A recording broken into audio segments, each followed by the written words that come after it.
Just in case the campus is closed, so I think the most of the students are continuing, but they didn't have the snow condition before. So in case the campus is closed, automatically the class will be closed, even though it's the weather is come back, so it's totally fine, but the campus is closed. We cannot have class in the classroom. So you can check.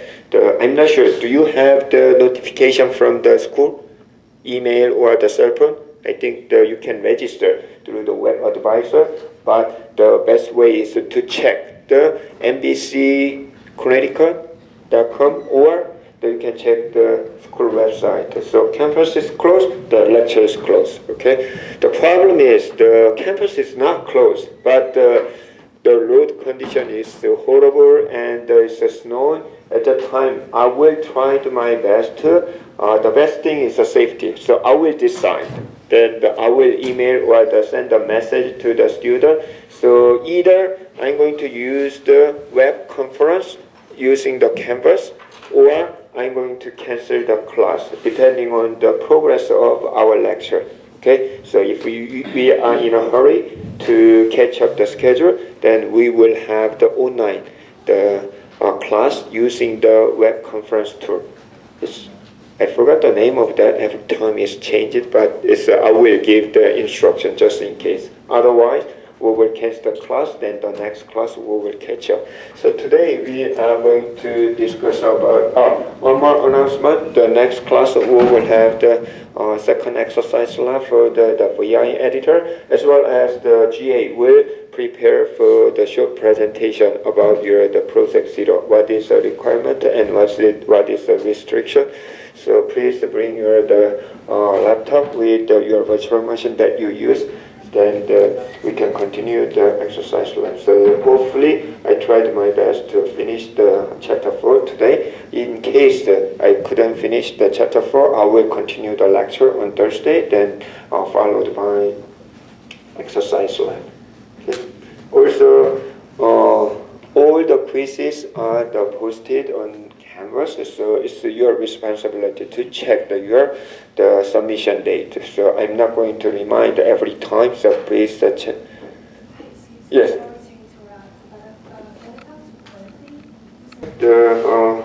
It's your responsibility to check the submission date. Please check at least one time on Canvas. So also GA and me will use the Canvas to send a message or any notification. So we are not going to use the UB email account. So I do not have the list of the email of yours. So then I think that you can set up the notification from Canvas to the UB email account, so you can check it. Okay, and so last week we talked about what is a process and how the process is organized and how to operate such a process. In your Project Zero, I think that is a good the practice to create and to manage and to communicate between the 2 or 3 processes. So then after that you can understand what is a process. Then this chapter we are going to talk about the thread. I think that you are already familiar with the thread. Where did you use such a thread? What is the most popular one? Multiple thread, multi-thread. Anyway, so any process that you are using or any program, it has a thread, right? Thread means what? It's a thread. Right now, my wife are doing a lot of quilt. Quilt is using some clothes and the piece of clothes you can make the blanket or whatever. At the time you need to use a needle and the string, and string is actually the wind of the thread. So thread is kind of the sequence of what in the process. It's a sequence of your instructions. So each process has at least one thread of the instruction. So you already used such a thread. Then the CPU processor will operate such a thread of the sequence. So in this class, what if we have the multiple thread, or whether is there any other way to purpose of the management of operating system is what? To maximize the utilization, because we have the limited resource. So always we try to find what is the best way to utilize all the. It looks like very weird because it's the first time to use in the classroom here. So I have used it before, but to save my voice. Is it okay to hear? Yes. But because I close my ears, so my voice looks like very weird to. You know, when you record your voice, it doesn't look like your voice. So it looks like I'm hearing another guy's voice. Okay. So anyway, I try to get used to save my voice. So from next semester, I'm not going to assign the 3 classes in a row. So it's very, very hard to manage the 3 classes a day.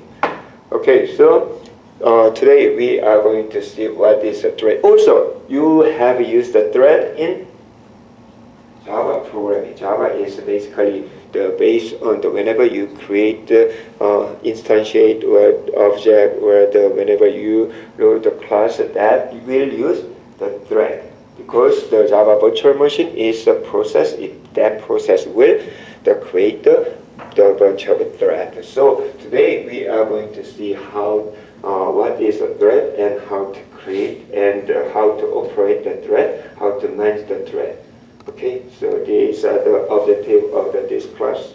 So if you understand this one, that's pretty much enough. And also we are going to talk about the API. So there are 3 main types of the API of the thread, the P thread and Windows and Java. You already familiar with the Java thread when you are taking the basic Java class, so you create the thread. So learnable class or something like that, so we will see very briefly how we can create such a thread. Okay. So motivation always any subject in operating system. 2 things. One is the save resource and maximize the resource. Another one is the performance. So in this the thread, we try to save the. We try to maximize the utilization of the control resource. When we create the process, what happens when you create the process? So first, we need to copy all the instruction to the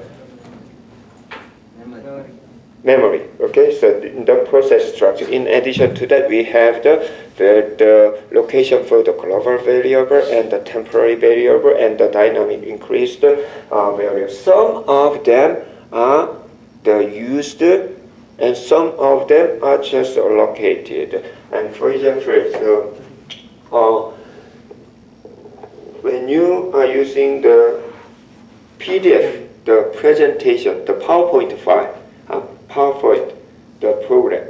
So first I can type the contents of it, okay, like the word. Then at the same time, if I type the, for example, here,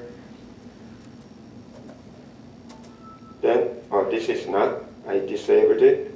So for example, what about the word? So the word, when we type, so I think I disabled most of the spelling checks. So, but if you are using the program, so it's not the typing and the display is not the only functionality. At the same time, you can check the spelling, and also you can check the compatibility of the program and something like that, which means at the same time it looks like the many functionality are running together. Okay, so that means, so when you are doing any programming, so your program is not just one sequence of your logic. Sometimes you can create another class, you can create another function, and you can have the even internal block. So which means, what if we separate each function? For example, in this case, when you are using the MS Word, what about the functionality for the spelling check? That is one of the function.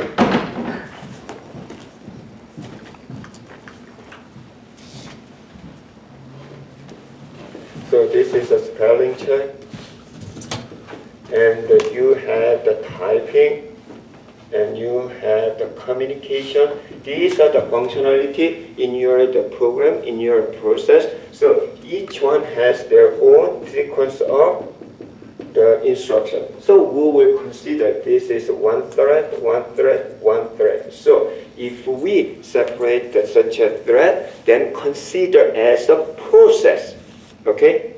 Then we can get the benefit of the multi-programming, which means even though we have the one CPU time, the core, but by slicing the time, we can increase the degree of the multi-programming. Similarly, we can apply if we separate the one program into multiple threads. Then we can regard each one has the kind of the program. Then we can increase the degree of the multi-programming. That is the idea. Also, another benefit is when we create the process. So we have, what if somebody may be curious, what if we separate each one as the process? Okay? If we consider each one as the process, which means if we fork this one, we fork this one, we fork this one, then yes, is that. That need also the data global variable and the heap area and stack area. Heap area, stack area, heap area, stack area. They need the exactly same data structure as other processes, which means some of them are the same information. So instead of using the memory, so to save such a common information, we can only separate the thread specific information. So that is the idea of the thread to save the resource of it. So we will see details how we can do that. Okay. Then another benefit of using, if we separate this one, nowadays we have a lot of multi-core and multi-process, the hardware. So if we can assign the CPU 1, CPU 2, CPU 3, so we can assign the specific CPU or multi-core. In case of multi-core, the specific core, we can get the parallel programming. Actually, when you are taking the parallel programming, the most important part is designing your program by considering a number of core, number of process. So that is the main part of the parallel programming. So we can get such a benefit of the parallelism by using such a thread. Okay. So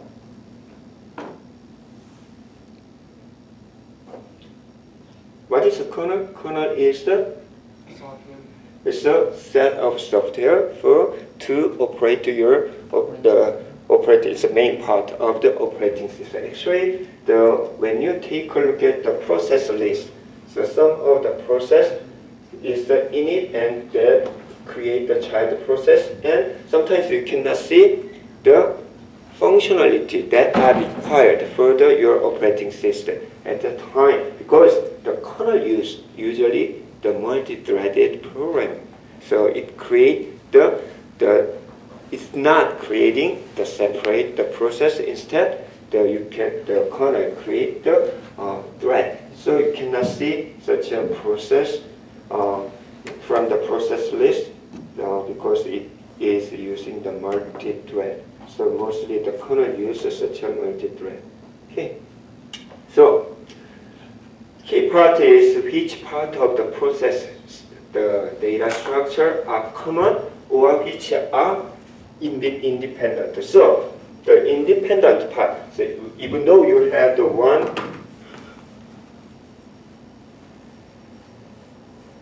process, some of the information are the common, but so the others are the independent. We'd like to find such an independent part of the process. Then we can define the structure of the thread later. So what about the stack pointer? Stack, what is a stack? Stack is used for temporal memory space, right? For each functionality or each logic or each block. So step should be for each thread, right? Each functionality. What about the register information? Definitely register is when you are processing this thread of the instruction, it may have their own data in the register information. They should be the independent. So we need to keep the register information for each thread. Scheduling. What about the scheduling?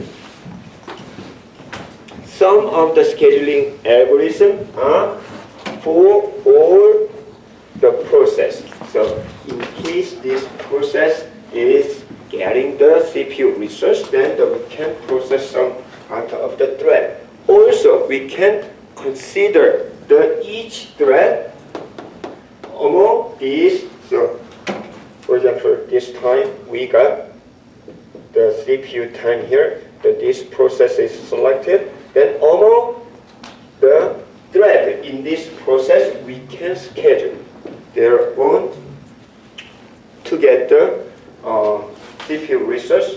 So that is a scheduling property. Okay, and some of them are thread-specific data. So these are independent. The data structure, which means we need to keep such a data in the thread structure. Okay, so this is the thread data structure. So by using the PCB is the header information, metadata information about each process. It's the process control block. So process control block has all the information about the process, including pointer, process state, and process number, memory limit, and list of the open file. These are the common information, okay, for the process. Then the program counter or register information and the information scheduling. When we are saying the scheduling property is for thread specific, the scheduling. So we will see later how we can schedule the thread within a process. Okay, so this information is considered lightweight process. Okay, lightweight. The thread, when you are saying the lightweight, that means it's for each thread. And the heavyweight is including all the information about the process. So PCB has some information that are thread specific. The others are the general information about the process. So that is a heavyweight. Okay, so we can consider PCB by the segmenting the thread. So for example, program counter 3000 to the before 4000, which means 3099, something like that. So that is this thread. Okay. Program. What is a program counter? Program counter is the location address of the instruction. So instruction from the 3000 to the before 4000 is for the spelling check. So it has their own register information or the other information and thread specific information. And the program counter, the 4000 to the before 299 and 9999 to the display information function. And the other after the 300,000 is for another thread. Then all the other are sharing, only the thread specific data are separated. What is the benefit? We don't have to create, we don't have to use a fork and EXAC. Fork and EXAC, later we will see the comparison table between the thread, creating thread, and creating processes. When you create the process, you need to find all memory space and copy the data. Okay? But in the thread, if you create the thread, what you need to do is only the thread-specific information in the memory. This is all of that will be in the memory. This is a PCB information. Then the thread-specific instruction will be separate. All the others are shared. So we can save the time to create the thread. So that is the idea of the thread. Then, if we can create such a thread-specific thread, instead of the process. Another benefit is we can get the parallel processing, which means, for example, this part, the thread 1 will be assigned to the CPU 1 or core 1, and the thread 2 will be assigned to the CPU 2, depending on the hardware, your computer system. If your computer system is the SMP, the symmetric, massive, the process, at that time you don't have to you cannot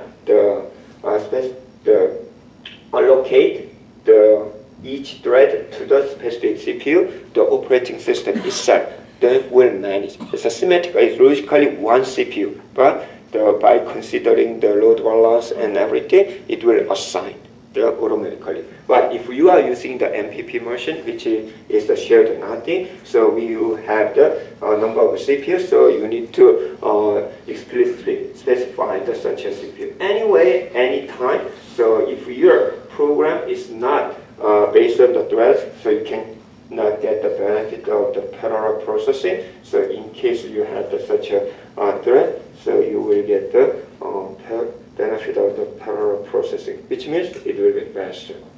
So this is this slide shows the comparison between the single thread process. So these are the common information, and this is the multi-threaded processor. So only thread-specific information are separated. Code, data, and file, these are the common information, are registered and stack, and other information for each thread-specific.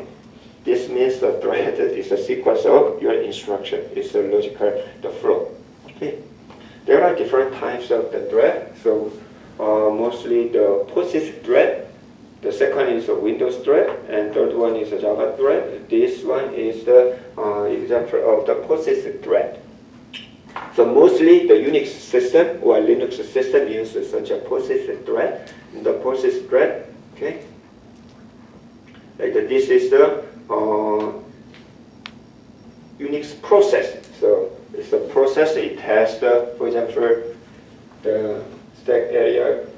It has a routine 1 and routine 2, and then it's routine 1 is the variable, and routine 2 have their own variable in the stack, and something like that. Then if we are using the thread, using the POSIX thread, so it can be separated like this.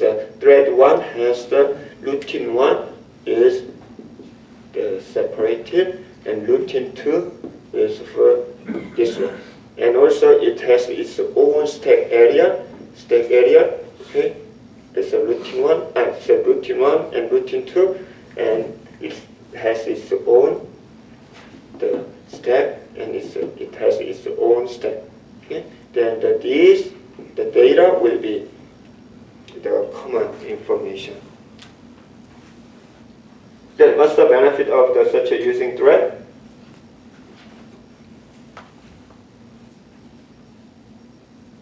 What if one of them is failed?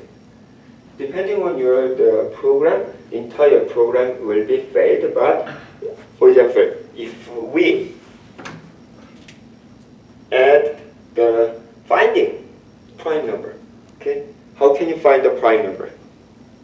Is there any general solution? Yes, I think I heard that recently one of a supercomputer find the biggest the prime number recently. Why do we need such a supercomputer? Because there is no general solution. If you are taking the number theory in mathematics, so there is no general solution. You cannot find the pattern of the prime number, which means we need to investigate number by number. How? How do you find the prime number? Using a formula and division by everything. It's a factorization. Okay, if you cannot factorize it, so that will be prime number, which means you need to divide by the prime number. Okay, that is the only way to find the prime number. So the idea is simple. You can implement such a program within 5 minutes. It's very simple. So you can keep looping, and one of the variable keep all the prime number from 2, 3, 5, then divide by this one. If you cannot divide by it, it's a new prime number. Okay, so it takes a long time when you are finding from the 30-digit number, the prime number, and so on. So what if we divide? So we have the same logic, the program to find the prime number, but this is 1 through the 10,000. This is after 10,000 to the 20,000, and so on. You can divide the data by thread. In this case, the program algorithm are the same, but the input data are different. Also, we can use such a the thread technique for this one. What if one of them failed? Entire program will be messed up. We can just run it again. Okay, even though one of the thread is failed, that is called the responsiveness.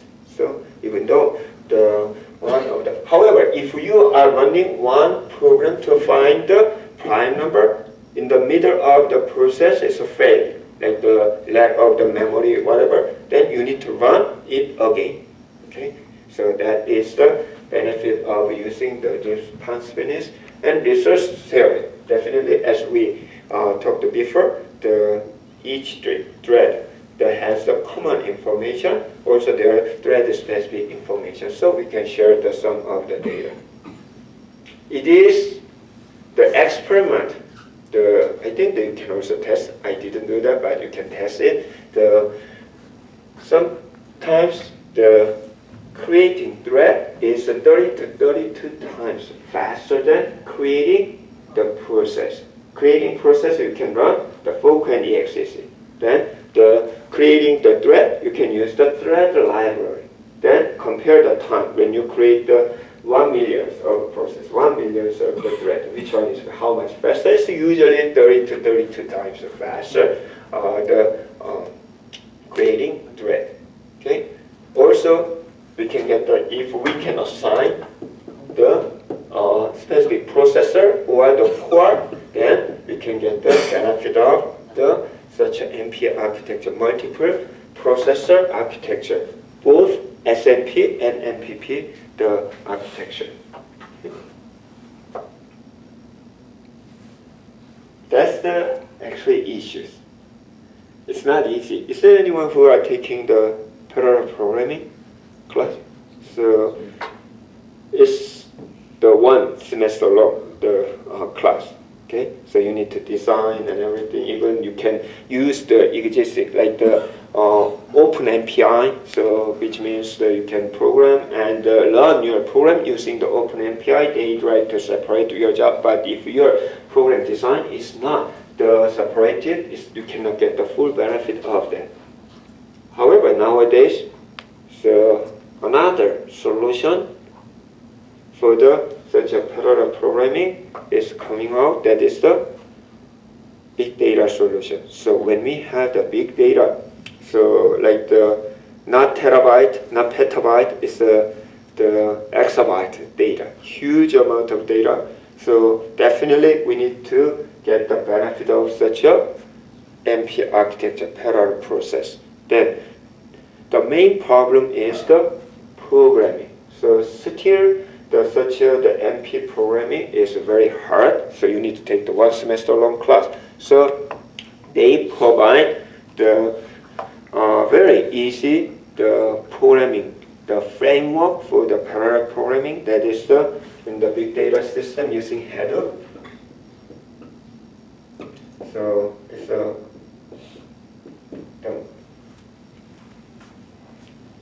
MR. The program MapReduce programming. So MapReduce programming is the parallel programming, the framework. Okay, it's a programming level. How can they do that? So you can do the programming just like the normal programming. You don't have to consider the parallel process. However, that is based on the Hadoop. Hadoop system separate the data by block along the different node. So data node 1, data node 2, data node 3. Okay, and when you run the program, like finding the prime number, they automatically spread out the job. They are are not using the thread inside. It's similar as the thread programming, but it's not thread. So they spread out the job along the node. Actually, it's a block. Then run the program for each block. Then merge it. So that is the idea of the parallel programming. It's their performance is much better, and in terms of programming, we can reduce a lot of overhead. So you can also focus on such a header-based parallel programming also. Okay, so this slide shows the performance between the fork and then the thread. Okay, so especially we test with the P thread and then create the library. So using the different IBM machine and the Intel. So on average, the performance is the 30 times faster than the fork. The P thread is 30 times faster. Okay. What is the real and what is the user and what is the sys?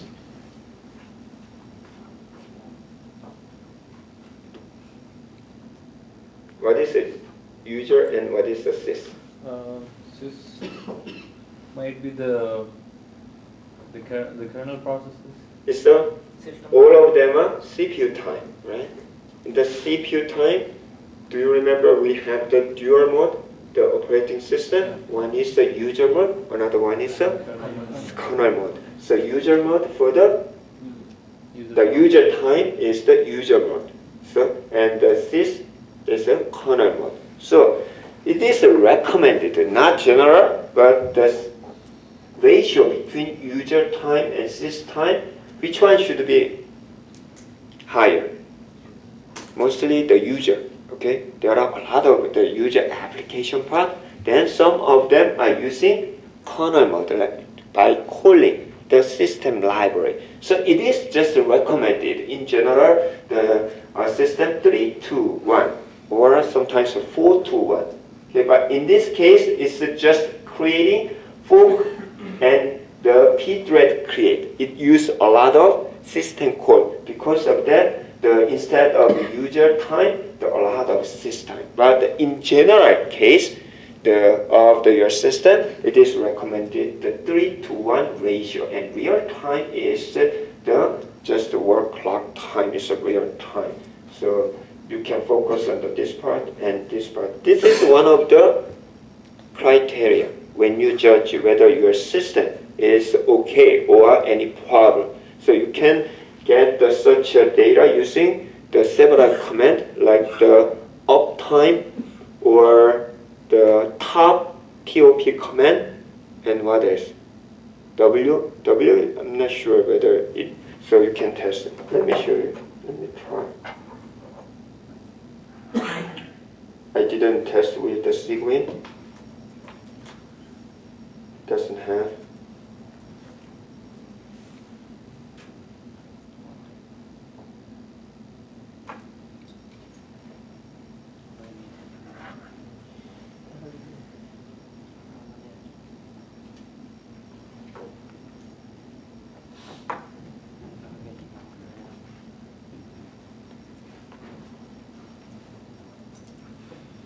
You can see this time is the load average last the given time. This is a given time. The load average. This one shows I think using the different option you can see the more information about the CPU time.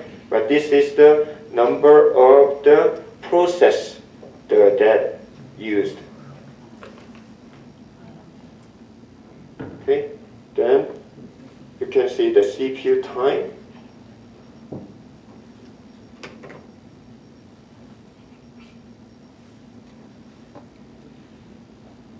So using the top, including load average, it shows there's a CPU time. It doesn't show the user and sys, but you can use a different option. Then you can see the user time and sys time also.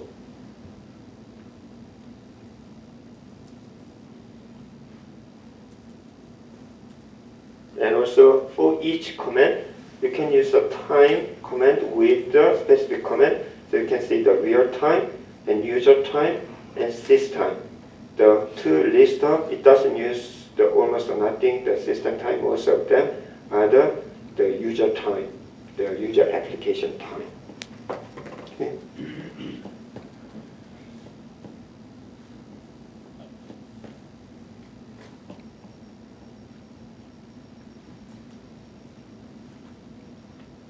So, by the collecting such average user time and system, you can see there is the 3 times fast. So that is a benefit of using the thread. So there are 2 types of thread in operating system. It's a controversial. So user thread and kernel thread. So this looks like the different. But for the entire system, actually they are thread. They are the same. But the user thread and the kernel thread, the kernel thread is like what? I already explained that when we start the kernel, the operating system, it uses the kernel, then it creates the children processes, several swap, and the daemon program will be created, or sometimes it can use the multi-thread. At that time, that thread is called the kernel thread. Okay, so kernel thread is supported by the kernel. It's operating system. Okay, system used such a kernel thread and not user application. So it kernel creating and scheduling and managing all the thread for such a the system application. Okay. Then on the other hand, the user thread is for application, user application. Have you ever used the thread in your Java program, right? That is a user thread. Okay. But if you create the kernel, decompile kernel and start, then you can create the thread for your system application.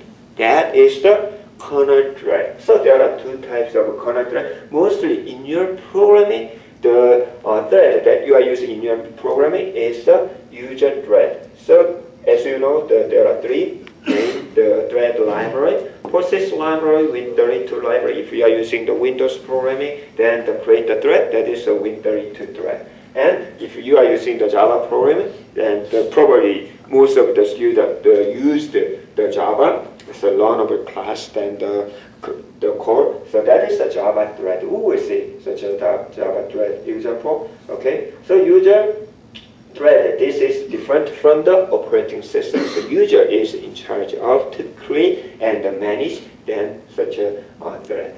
Okay. Some of the operating system use most of the, if it has a dual mode, such a user and kernel mode, they including the Windows and the Solaris, Linux, macOS, they are using the kernel thread also.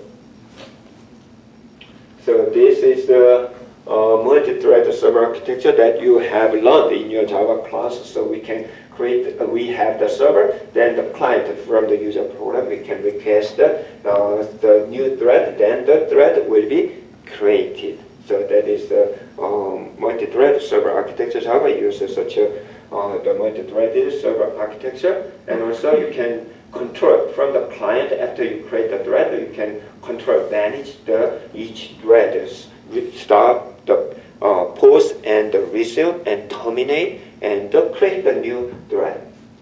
Okay. So it has also, when we are using such a user thread, it has almost the same the benefit that we discussed the general thread. And couple more thing. So scalability means however, if you have only 1 core, 1 CPU, sometimes you can increase the performance linearly, but at certain level you cannot get. Sometimes its performance will be down. Okay, that is because of limitation of your hardware. So it is recommended when you check the load balance. So I showed several comments to see what is the load average. Load average 2 or 3 is the maximum for each the CPU or for each the core. So which means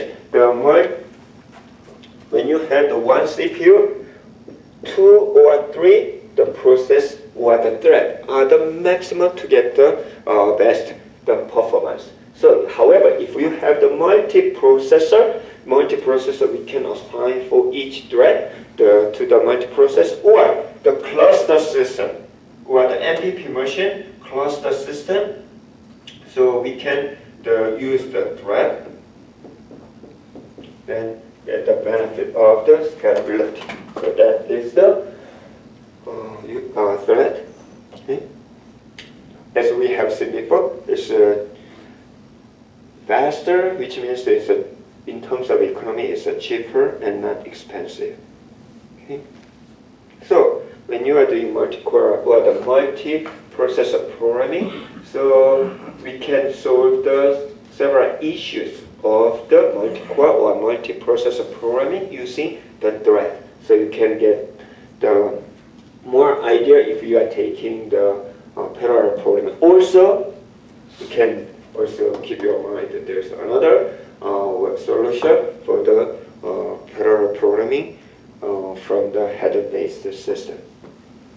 Even nowadays, one of them, it's okay. So it has something, the benefit of the using multi-programming. The main problem in the company is it's not easy. So you need to train each and every the programmer. So it takes us time. Even header-based parallel programming, even though that tried to simplify the programming interface and everything, still the hard for the existing developer to code the new program. So they try to make the simplify such a programming interface. The Hadoop is the same thing. So Hadoop, they provide a lot of the simple way, like the Spark. Spark is the new, the front-end search system, and Hive, the sequence time, the programming interface to simplify the programming. Okay, so nowadays it's getting easy. Even though you do not understand the inside of the multi-programming, you can get the benefit of the multi-core or multi-programming by coding just like the single, the core programming. Okay. However, there are restrictions on here also by the sacrificing some of the requirement. So in other words, restrict. So for example, it doesn't allow the update data. It doesn't allow the join. You can do join operation, but it will be very complicated and expensive. Then we can get the benefit of the parallelism. Okay. I'm not going to explain details of the multi-core and the multi-programming, but when you design the parallel programming, using the thread, you need to consider whether data is distributed or whether you can spread out your task. Okay? So for example, here this is it's like your data is parallel, even though there's no data, so 1 through 10. So for example, you can consider this one and this one. They are using the same task, same program. Their input source are distributed. So this one is the same thing. However, sometimes you can get the benefit of the parallel programming by distribute your task. Okay, one task is for the average, another one is the other statistics, and so that is the two main things you can consider. You can design the multi-thread programming.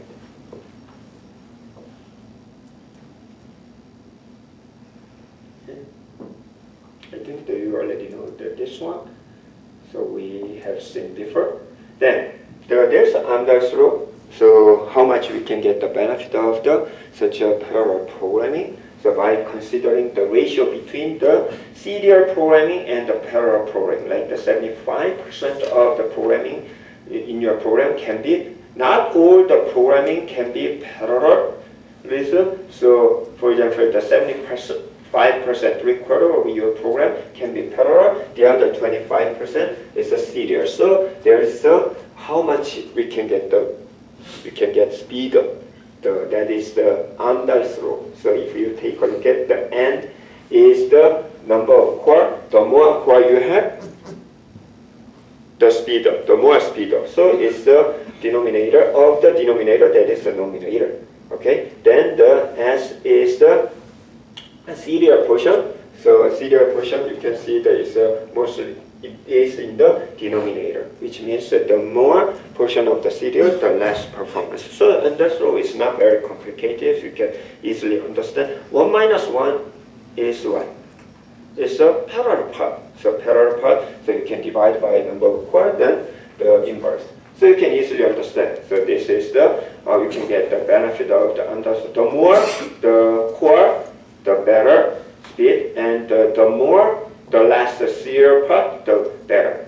So this is Anders law. So you can easily calculate how much get the benefit of the parallel programming. Nowadays, it doesn't consider the hardware part.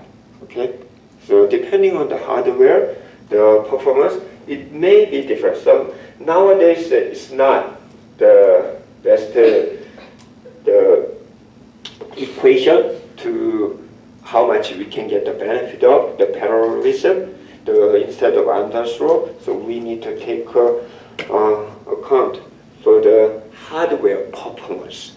Okay, so that is not just a simple number of core, but the hardware performance. You can get how much speed for the programming. Okay, so as I said, that there are two types of thread: user thread and kernel thread. So mostly the user thread are the programming interface that you have used. For kernel thread, mostly you didn't use. When you design the operating system, when you develop the operating system, you can use it. Then inside, they are using the kernel thread.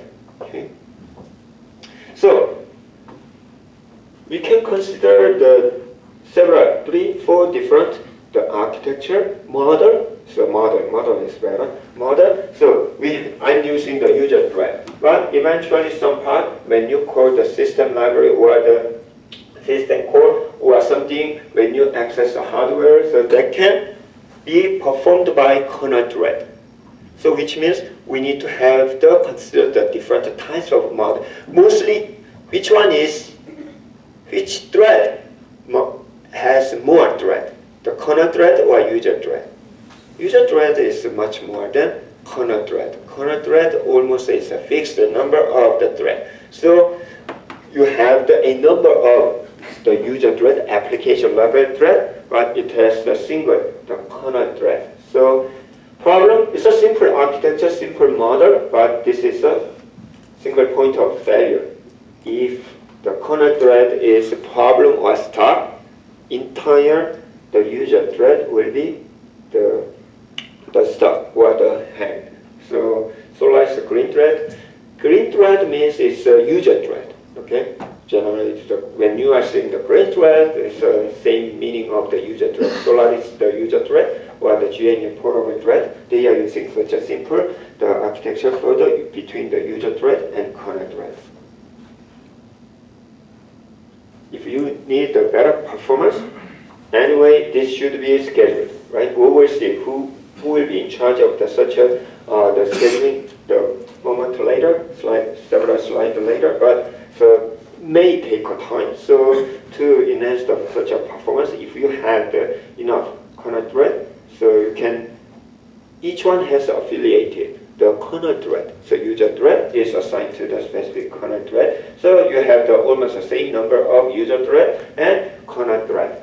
So Windows use the Solaris 9 and Linux, but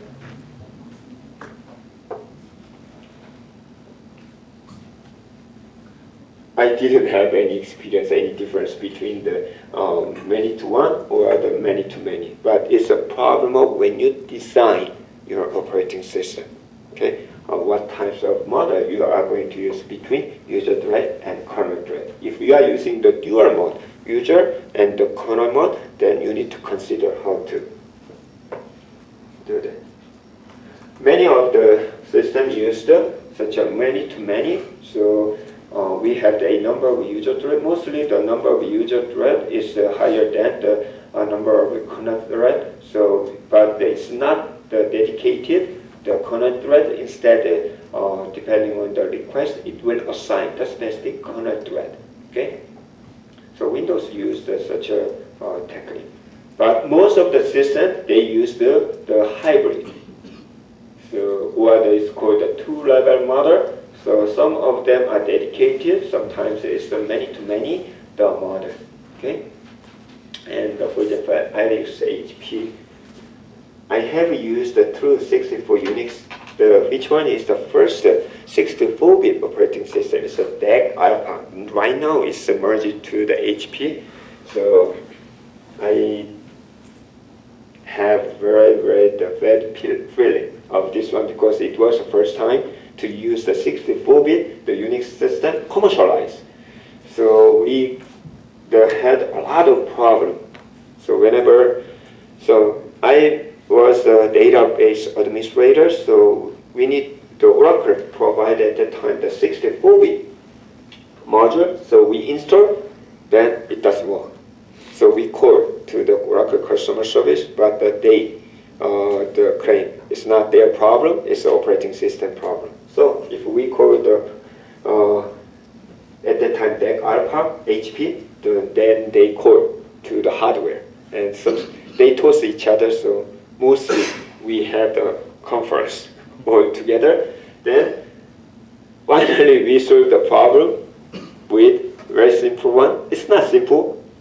Instead of share the library, we have the static library.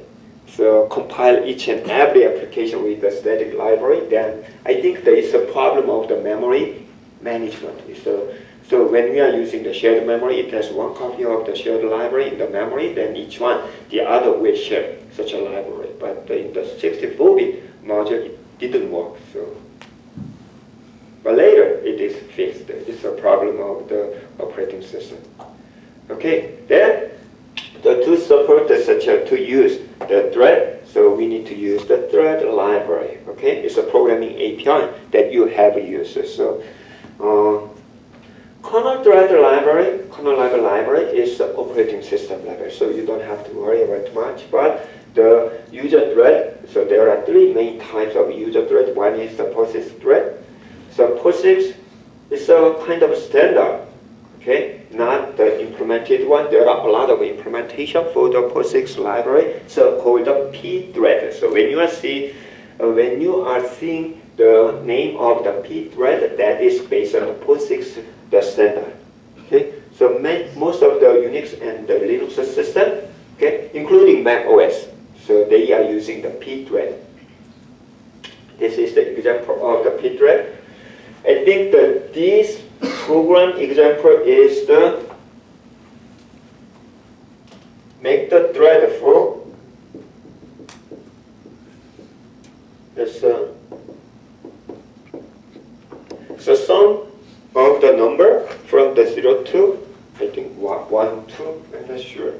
Anyway, it's a sum of the number. So from 1 to 5, if input is a 5, 1 plus 2 plus 3 plus 4 plus 5. So we can make that part as the thread part. This is the learner of the thread. The thread programming is a sum of the I2 input number. Okay.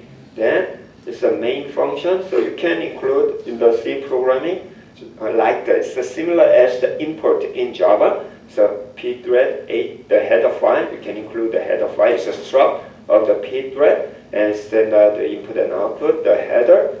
Then this is a main function. So input is the argument, the number. Then I'm not going to explain details of the functionality. So this is a checking the number of argument. This is the atomic is the changing the value into the integer.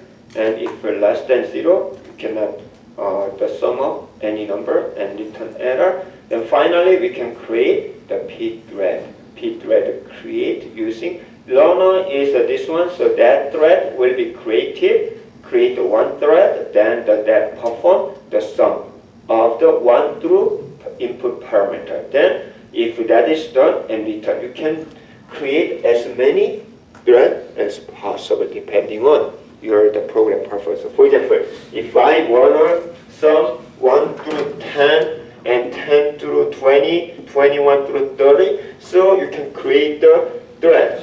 This one using the different argument value. Okay, it's a 10. Then next one is a 20. Next one 30. Then so you can run the same time and return.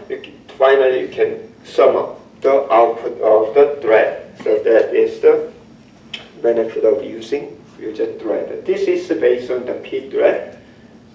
Okay. You can this time you can create the 10 of the P thread join. So using the for loop, so you can create as many. It's the same program using the Windows thread. Okay, multi-threaded the C programming. So this is the main part, basically same logic. Then it has the here. This is a summation part. So this summation will be created using the create thread. So you can create the thread. So if you want, you can create as many as possible. Then sum up. Then finally you can get the final data. I think that you already did the Java thread. So in Java basically the create the thread, now process. So it is managed by as I mentioned many times, managed by the Java virtual machine. Okay, so runtime module. Okay. So this is an example of the Java multi-thread programming. It's a reminder you, right? So this is a summation part as the class. Some class and the struct and the method, and this class is it's a learnable. It should be the learnable, and then you need to implement the part, learn part. Okay, it's a summation of the 0 to some 1 to the upper number, and return this one. Then in your driver you can create the thread, okay, the new thread and summation with the thread, so summation, so you can catch in case of something the problem, okay, any the interrupted signal, okay, then finally you can get the data. So that is the main user thread.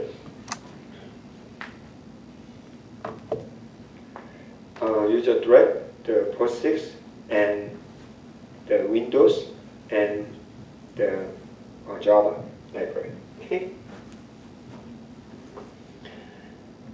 There are some implicit the threading. Implicit threading means that this one, the user thread, is explicitly you create the thread, but the implicit, the threading is automatically created by the operating system, like such as the the server, multi-thread server. You can client actually request, then who create such a thread? The server, multi-thread server will create. That is called the implicit threading. Also, OpenMP architecture, when you are doing the parallel programming, you can code your program, then submit using the OpenMP. For example, OpenMPI. OpenMPI is one of the program for such the threading program. Is the divide, create a number of threads, then perform the job parallelly. So that is but I do not know much about the Grand Central Dispatch, but there is the same method for the implicit threading. So first we will see the thread pool. Thread pool means, so even it takes a time to create. Anyway, we need to use the memory space to load the each thread and each stack area, so it takes a time. So because it needs the input and output in the memory. So what if we reserve the area in the memory? So already create the thread. So we consider this is a thread for. So in case user requests to create the thread, like the multi-thread server architecture, the client requests to create. Then it's already created. So we have the space. Just allocate, return the memory, the address. Then we can increase the performance. So that is the idea of the threadful. So threadful allocate the memory space for the thread. Then based on the request, we can allocate. That is the threadful. OpenMPI. So I use the OpenMPI, the program. So there are different types of the program. It will automatically separate the input, the program for the multiple the thread. That is called the parallel region. Okay. Then run in parallel. It is Grand Central Dispatch used in the Mac OS, but I never code and used the. Is there anyone who used? So even I didn't use it before, but the Mac OS and iOS operating system use the Grand Central Dispatch. So according to the description, if you had specified such the bracket with this one, then like for example, this will be the thread part. Okay, so we can print as much as possible. Okay, this is called the Grand Central Dispatch. Dispatch means for each thread, this part will be. This is kind of the multi-thread server dispatch, and for each thread, then the perform. So this is just a simple the printout, the I'm a block, but if you can add the block of the code, like the finding prime number from 1 to 10,000, finding prime number, the 1,000 to 2,000, so you can add such a with the variable, you can add this part. Okay.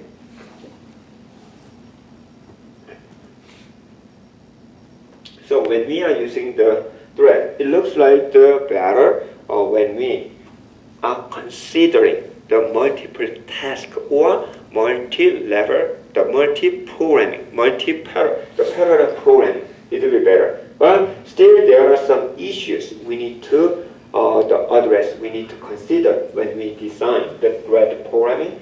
So these are the issues, so we will see one by one. First, what about the fork and exes? What if thread invoke the fork and exes? It will be the fork of the process or fork of thread.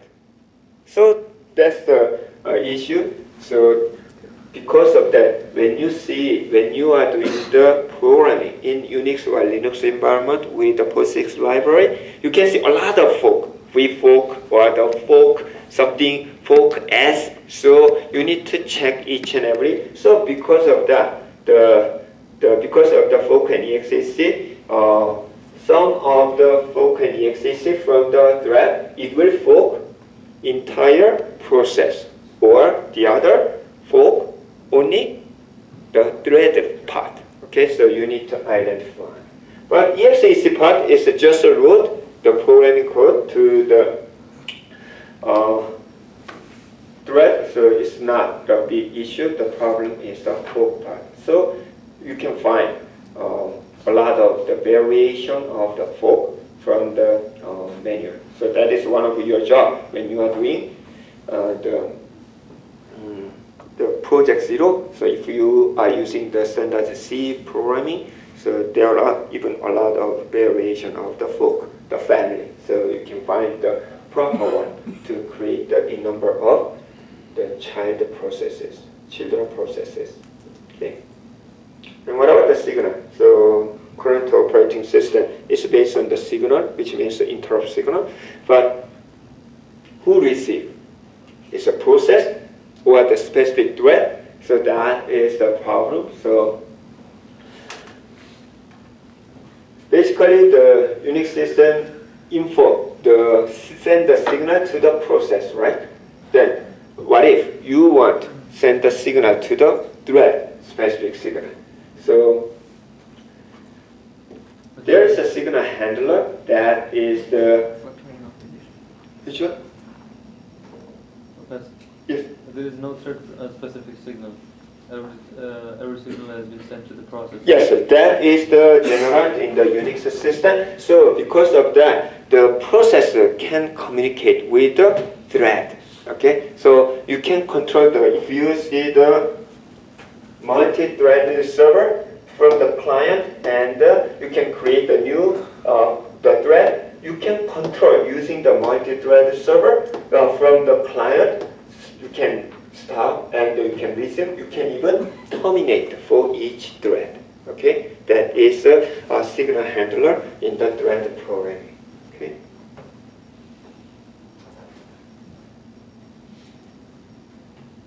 So, for example, if you wanna cancel the terminate, it's not terminate. The process is usually called the cancellation. So through the such a signal handler or the server, so you can terminate the thread. There are different types of the cancellation. One is the asynchronous, which means you are not going to cancel, terminate, stop the current thread until current job is completed. That is asynchronous. Right? It's the other one. This one. Deferred cancellation is that, right? Deferred cancellation is you can not cancel the thread right away. It can be canceled the moment later. Okay, you need to keep it. Otherwise, the asynchronous cancellation is just a stop and complete it. So you can the user thread, so you can control your thread. Probably you communicate before.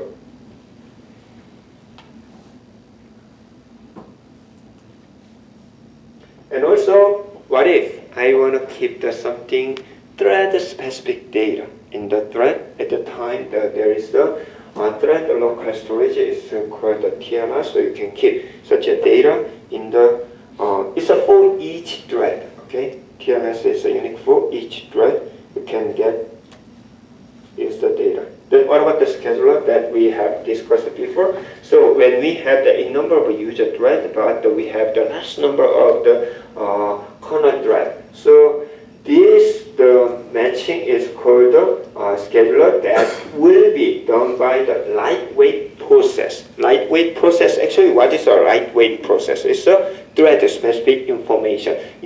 The scheduler dispatcher that we discussed before is for process by process, but at this time there is another the data structure that is for the lightweight process. A lightweight process is in charge of to schedule between user thread and kernel thread in case of many to many. Okay, many to one we don't have to worry about that because it's only one, so we can just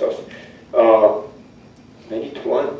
One to one, we don't have to worry about that, and many to one for the user thread. So that time we still need the lightweight process, and many to many we need. So that is the lightweight processes.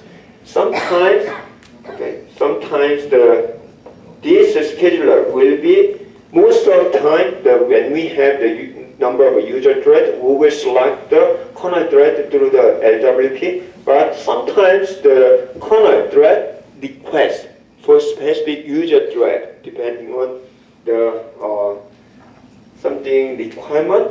At that time, it is called opcode. So opposite way to request the user thread, then LWP, the lightweight process will select. So it can be communication, kind of the communication between them. So there are the Windows, mostly Windows and Linux thread, so I think it's not a big. So Windows API, they provide such the Windows thread that include the thread ID, register information, and so on. I'm going to skip this part. And what is eThread? I know the K-thread. K-thread is a corner thread, okay? But I'm not sure what is the E-thread. Do you know that? No, I don't. Yeah. I think the E-thread is kind of It the should be P-thread actually. P-thread? No, it's Windows, I don't know. No.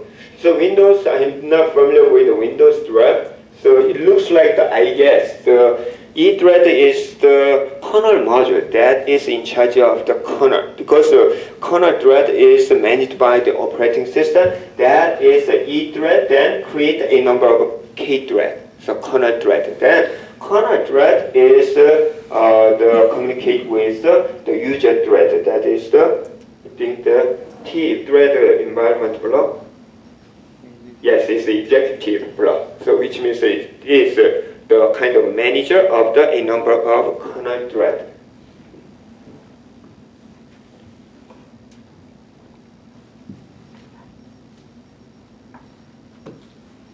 So Linux is more flexible for the thread than the Windows.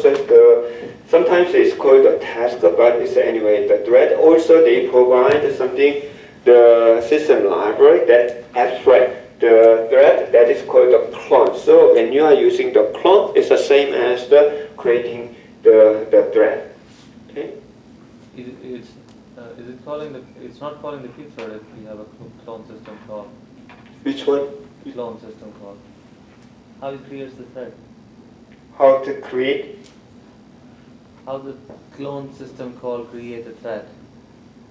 So clone is the same. Clone is the system library that can create the thread. Okay, that is based on the POSIX thread. POSIX thread is not the implementation; it's the standard. So they are following such a standard to create to manage the thread.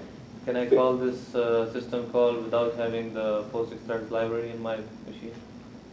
I'm not sure, but if they follow POSIX library is one of the implementation of the POSIX standard. Okay, so if they follow the same standard, they don't need the POSIX library. But if this one is based on the POSIX library, you need to have such a POSIX library. Okay. Okay, so that's the end of the thread. So for your very simple practice in textbook, exercise the 4.15 is the homework. So you don't have to submit to the homework to the Canvas, just type or write your answer, then bring or submit in the next class. Okay, you don't have to submit it. This is not for the submission to the Canvas. It's just a simple, it takes just less than a minute to solve the problem. So it's a 4.15. For those who do not have the textbook, GA will post the question to the Canvas. So you can check the probably today or at least the tomorrow morning. So the GA will upload the homework. Okay? Any questions? It's very, very weird to use this one. Even sometimes it looks like I'm hearing other guys' voice, but I will try to get used. It's much convenient, much better for me. Okay, thank you. And don't forget to bring your laptop, and we will have the very brief presentation for the Posing Zero also. Okay, thank you, and see you Thursday.